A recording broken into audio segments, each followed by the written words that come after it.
रक्षाबंधन के दिन अगर किसी लड़की को भाई नहीं है तो वह किसे अपना भाई मान करके और राखी बांधे, इन्हीं सब पर बात करेंगे। उसके पहले मेरा नमस्कार, मेरा प्रणाम, मेरा जय हिंद, मेरा जय बिहार।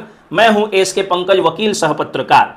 Professor R K. दुबे जो कि एक जाने माने शिक्षाविद हैं और वो एक सामाजिक चिंतक भी हैं। शिक्षाविद यानी ओरिजिनल वाले शिक्षाविद। आजकल तो शिक्षा माफिया भी अपने को शिक्षाविद कह लेते हैं, अब तो भूमि माफिया भी अपने को भूमिविद कहने लगे हैं और समाज सेवी कहने लगे हैं। भूमाफिया भी, बालू माफिया भी अपने को रेतविद सह समाज सेवी कहने लगे। तो वो वाला नहीं, वास्तविक शिक्षाविद, सह प्रोफेसर, और अब वो एक कॉलेज के प्रिंसिपल भी हो चुके हैं। वो एक सामाजिक चिंतक हैं। उन्होंने वीडियो एक डाला है, जो वीडियो आपको दिख रहा है। इस वीडियो में उनकी दो मेधावी बेटियां, दो संस्कारवान बेटियां एक दूसरे को राखी बांधते नजर आ रही हैं। और गाना भी जो लगाया है उन्होंने बैकग्राउंड में, जिसको मैं म्यूट कर दिया हूं, नहीं सुना सकता हूं कॉपीराइट के कारण। उन्होंने गाना भी लगाया है कि मेरी बहना मेरा राखी का फर्ज निभाती है। यानी उनकी छोटी बेटी अपनी बड़ी बहन के बारे में कह रही है, मेरी बहन मुझसे इतना प्यार करती है कि राखी का लाज वो निभाती है, राखी के दिन वो रक्षा करने का वचन लेती है। उन्होंने एक स्क्रिप्ट भी लिखा है जो अभी आपके स्क्रीन पर दिख रहा है। इस स्क्रिप्ट में भी पढ़िए तो उन्होंने ये संदेश देने की कोशिश की है कि अगर किसी को भाई नहीं है, अगर कोई दो बहन है तो एक बहन दूसरी बहन को राखी बांध सकती है और उससे ही रक्षा करने का वचन ले सकती है।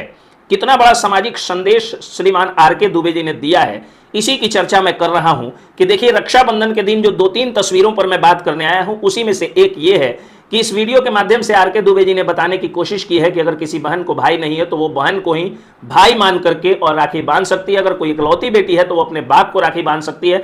रक्षाबंधन का त्यौहार तो फिल्मी त्यौहार है, लेकिन प्रेम और प्यार बहन का, भाई का प्यार है, इसलिए इसे अब फिल्मी नहीं कह सकते हैं, इसे पारंपरिक ही समझिए।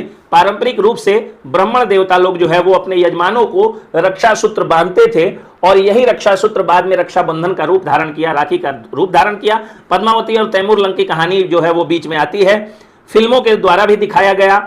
तो ये सारी चीजों को मिला करके यही हुआ कि जब शुरू में रक्षाबंधन ब्राह्मण देवता यजमान को करते थे तो बेटी, भगिना, भगनी, इन सबों को ब्राह्मण का रूप माना गया है।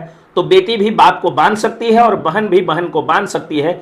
यही सारे संदेश श्रीमान आर.के. दुबे जी ने देने की कोशिश की। अब जो मैं इस पर अपना विचार व्यक्त करने वाला हूं वो ये है कि क्यों जुड़वा नरुआ जोड़ करके कोई बहन किसी को भाई बनाती है और इतना पुरुषत्व को इतना ज्यादा जो है वो महत्व क्यों देती है, मुझे आज तक समझ में नहीं आया। अगर किसी बहन को भाई नहीं है तो इमली घोटाने का जो नेग होता है, जो रस्म होती है, जो रिचुअल्स होते हैं, उसमें मैं देखता हूं कि वो जोड़ करके किसी चचेरा, ममेरा, फुफेरा भाई को बुलाती है, रोती है कि मुझे भाई नहीं है, और वो भाई आता है और इमली घोटाता है। और वो इमली घोटाने के बदले जो कड़वी सच्चाई मैं आपको बताने जा रहा हूं, अगर किसी बहन को सही में भाई नहीं है तो उसका जो चचेरा, ममेरा, फुफेरा भाई होता है, उसकी नज़र उसके नवासा की संपत्ति पर टिकी हुई होती है और वो इमली घोटाने के बदले में बाद में चाहता है कि हमारी जो चचेरी बहन है, फुफेरी बहन है, ममेरी बहन है, वो हमको कुछ संपत्ति दे दे।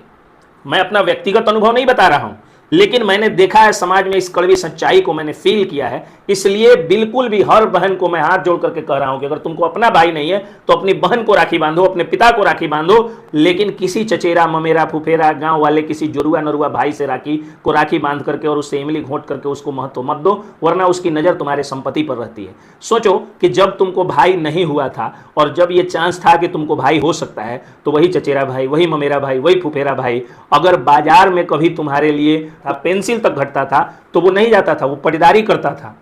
आज क्यों उसका रूप अचानक बन गया कि वो राखी बंधवाने पहुंच जा रहा है, वो इमली घोटाने पहुंच जा रहा है? कारण यह है कि सिर्फ और सिर्फ तुम्हारी संपत्ति पर उसकी नजर है।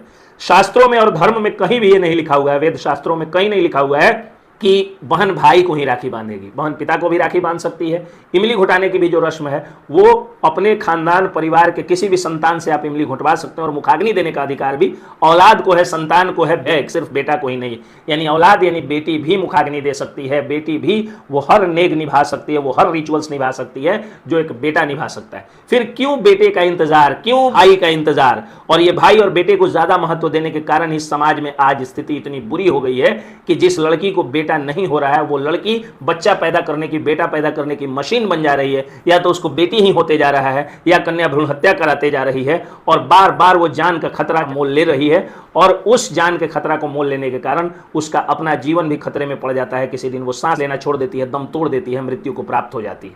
तो ऐसा काम क्यों करना, क्यों बेटों को इतना महत्व देना, क्यों भाई को इतना महत्व देना। और याद रखिएगा कि आपका अपना भाई ही आपका अपना भाई होता है, कोई चचेरा मुमेरा फुफेरा भाई आपका अपना नहीं होता है, क्योंकि इन सब की नज़र आपके संपत्ति पे होती है, आपके नवासा की ज़मीन पे होती है।